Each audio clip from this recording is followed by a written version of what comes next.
Assalamualaikum, kembali lagi bersama kami Perspektif Football Indonesia. Asik, kali ini gue ikutan join guys, ngobrolin sepak bola guys. Bukan Rafki ya kan, kali ini gue sama Dimas berduaan. Kabar baik ya Dim? Ya, alhamdulillah baik. Alhamdulillah baik juga, semoga teman-teman yang menonton juga ikut mendapatkan kabar yang baik ya kan di setiap harinya dalam keadaan baik gitu. Jadi kita ngomongin sedikit tentang sepak bola aja kali ya. Sepak bola ya timnas senior nggak main ya? Iya itu timnas senior nggak main. Terus ya paling gue juga mau nanya ini timnas dulu aja lah ya. Ya. Kan ini sih Dim, apa sih kita nih sepak bola kita kan kemarin U17 ngukir sejarah ya. Kemenangan pertama ya kan di Piala Dunia. Lawannya siapa sih kemarin menang 1-2? Oh, Honduras. Lawan Honduras, guys. Terus ini sih Dim kan kabarnya nih. Baru kabarnya aja. Iya. Gak ada salahnya lah ya kita sedikit bahas lah ya. Kabarnya Timur Kapadze ngundurin diri. Udah pasti malah ngundurin diri ya. Terus dia katanya mau nerima tawaran jadi pelatih nih. Ya kan tantangan baru dari negara lain gitu untuk nih.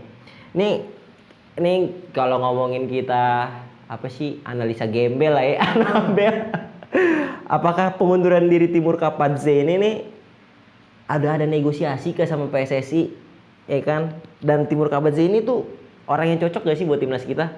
Ya kalau ngomongin cocok gua rasa cocoknya karena dia sudah memahami meta Asia satu ya. Kedua dia sudah membawa Uzbekistan U23 pertama kali ke Olimpiade, sekaligus ngubur mimpi kita ya. Iya. Di semifinal. Iya di semifinal. Itu gor Ferrari dianulir ya? Iya. Kita selebrasi kita ya. Iya udah selebrasi tuh. Kita nobar nih. Kita nobar.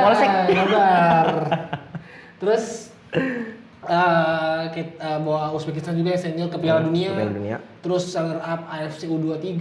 Terus juga banyak pencapaiannya kalau Timur Kapadze sama Uzbekistan. Ya.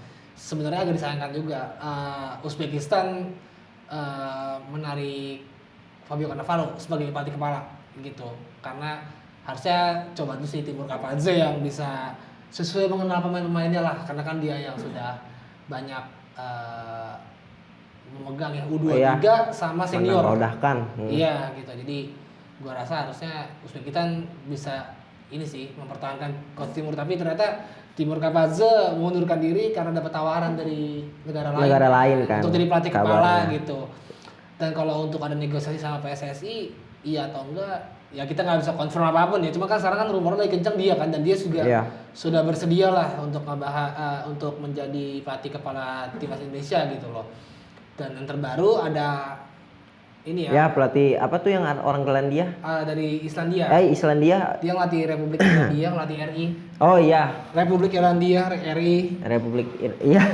Irlandia kok Islandia. Iya benar, Republik Irlandia, RI. Ya. Benar. Dia Heimir Hallgrímsson itu pelatih yang meloloskan Islandia untuk pertama kalinya pentas di Euro dan Piala Dunia 2016 dan 2015 untuk track record bagus. Ya CV-nya bagus lah, dia bisa meloloskan Piala Eropa sama Piala Dunia dengan kalkulasi penduduk yang kecil. Betul. Gitu loh. Jadi untuk CV ya oke lah. Kalau gua dua-duanya oke, cuman kalau Hallgrímsson dia lagi mempertaruhkan nyawa dulu ya di Irlandia karena Irlandia sekarang lagi di posisi 3, dia mau ngincer posisi 2 untuk bisa ke playoff Piala Dunia gitu. Jadi nanti kita lihat aja pertimbangannya kira-kira apakah Timur Kapadze atau Heimir Hallgrímsson nih yang akan jadi pelatih kepala karena duanya plus minus sih. Satunya sudah berpengalaman untuk megang di World Cup dan Piala Eropa, tentunya Islandia kalahin Inggris 2-1 ya, kalahin Inggris. Itu kita nonton lagi sahur-sahur tuh lagi libur Viking Clubs tuh yang terkenal tuh.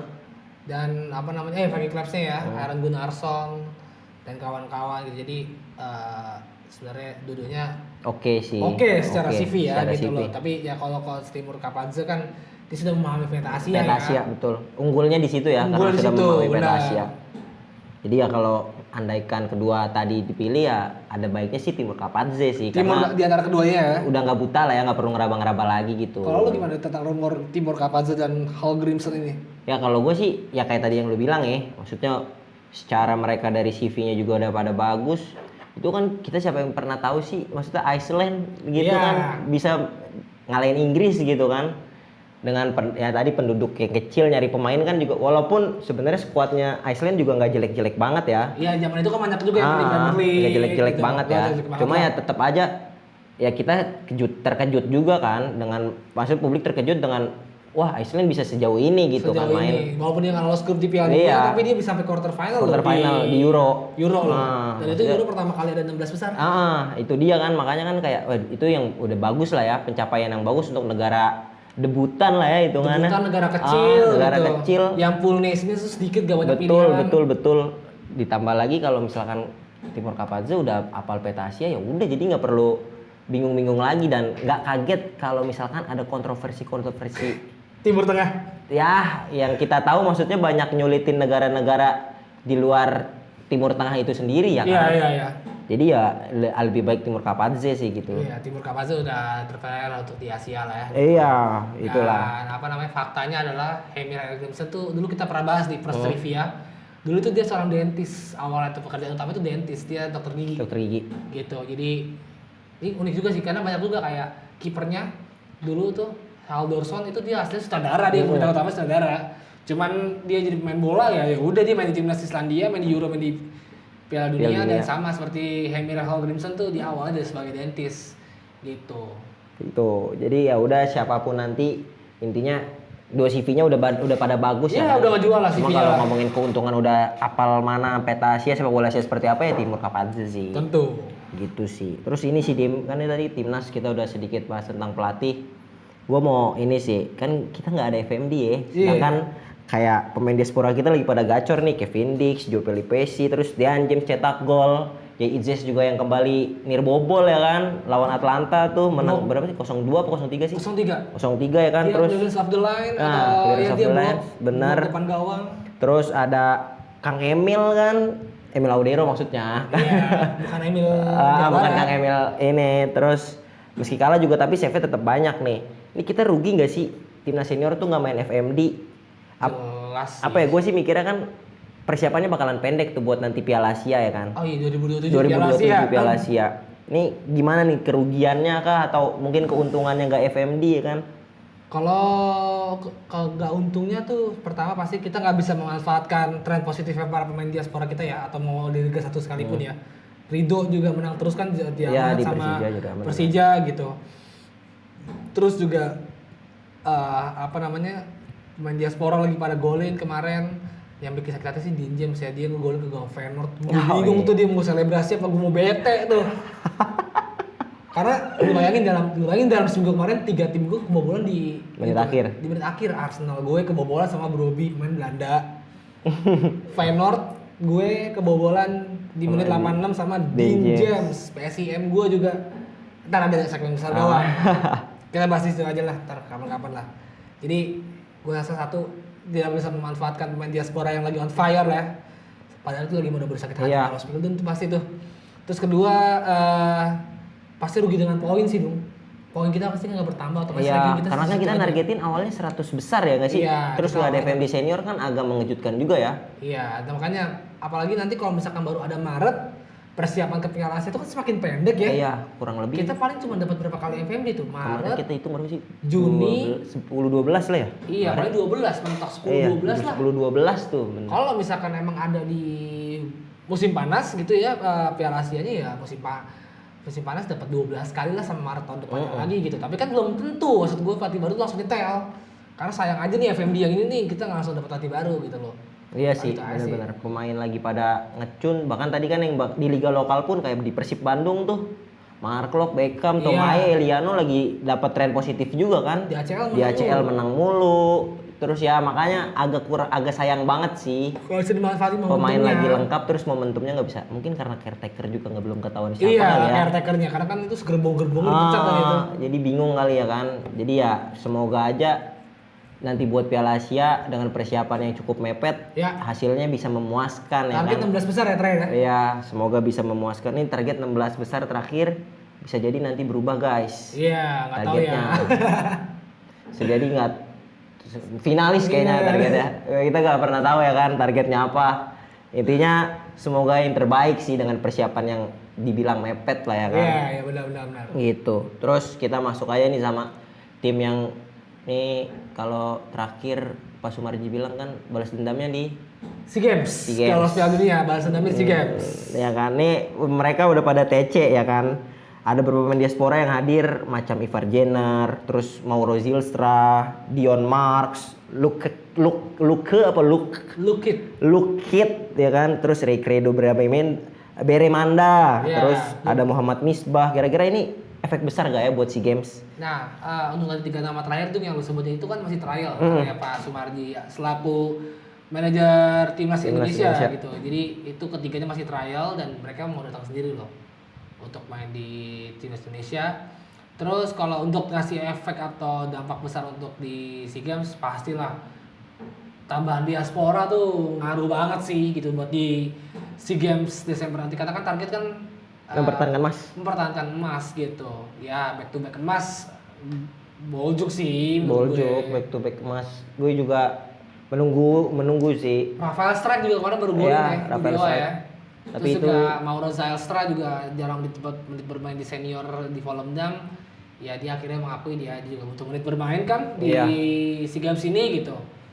Paling kalau gue sih ya nggak terlalu berharap banyak lah gue dengan SEA Games karena jujur aja gue masih ya bete aja nggak ada FMD ya di bete gue. Iya sih, gue setuju sih nggak ada FMD bete sih karena pemainnya lagi lengkap ya. Iya sayang, maksud gue pemain lagi pada on fire gitu. Jadi nggak dimanfaatin dengan baik menurut gue sayang aja. Tapi ya mau gimana keputusannya, kita kan mau nggak mau ya cuma dukung aja. Iya, gitu loh. Kita tetap jadi pemain ke-12. Jadi kalau lu gimana nih ngeliat ada tambahan 3 diaspora yang datang sendiri? Iya sih, maksudnya kita nggak pakai diaspora sekalipun aja bisa dapat emas kan? Iya, gitu. Sekarang udah, apalagi Ivar sih, sosok Ivar yang maksudnya dipanggil gitu ya kan untuk ikut serta partisipasi di kompetisi tersebut sih menurut gua itu motorik banget sih buat nanti jalannya permainan timnas ya kan. Ngaruh di lini tengah bakal jauh lebih hidup pasti. Apalagi itu kalau chemistry pasti sama kayak Rafael Struijk. Iya, ada ya. Ditambah lagi kan sekarang maksudnya kan liga kita Super League kan pakai kuota U23 lah ya kan. Jadi kan mereka seharusnya bisa nunjukin lagi inilah kalau mereka patut memang untuk ada di tim nasional gitu. Ya betul. Makanya gue ya kalau untuk menargetkan emas menurut gue make sense karena kita sebelumnya kan dapatnya emas gitu. Tapi kalau untuk bisa yakin dapat emas atau enggak ya kita nggak tahu sih. Ya karena kembali benar-benar. Balik lagi ke taktik pelatih seperti apa, terus nanti juga pemain penyesuaiannya juga ketemu. Karena pemain berbeda nih. Berbeda gitu loh, chemistry juga harus dibangun kan. Nanti lawannya U23 tuh U22 tuh lawan Mali nanti di Pakansari. Gitu. Sayang aja sih menurut gua nggak ada FMD yang senior gitu karena lagi pada bagus mainnya. Terus juga lagi pada on fire, ada yang nyetak gol 3 orang, terus ada yang Idzas dengan belum pemain yang main di liga kita sendiri ya kan. Iya, kemarin kayak Jordi Amat terus kiri tuh, kemarin kartu merah Jordi Amat ya. Cuma seenggaknya mereka melanjutkan tren positif di liga, terus Persib Bandung juga yang lagi libur sekarang ya. Itu dia juga melanjutkan tren positif di ACL tuh untuk pasal lolos grup ya. Enggak belum sih sebenarnya. Kalau dari hitung-hitungan minimal 1 kali menang lagi lah atau 2 kali seri itu kan. Bisa baru udah aman. Seenggaknya enggak terlalu deg-degan lah ya kan untuk tempur di sisa laga gitu Persib Bandung.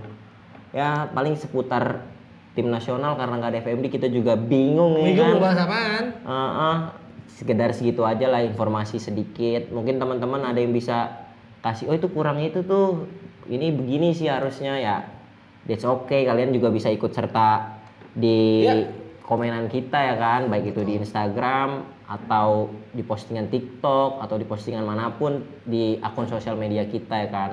Terus makasih juga ya Dim udah mau ngobrol seputar tim nasional kita ini ya kan. Maaf ya, saya ngantuk banget soalnya. Tim nasional kita ini semoga kalian para pendengar terus diberi kesehatan. Amin. Terus diberi kebahagiaan. Amin. Dan lain semacamnya ya yang sifatnya itu adalah positif.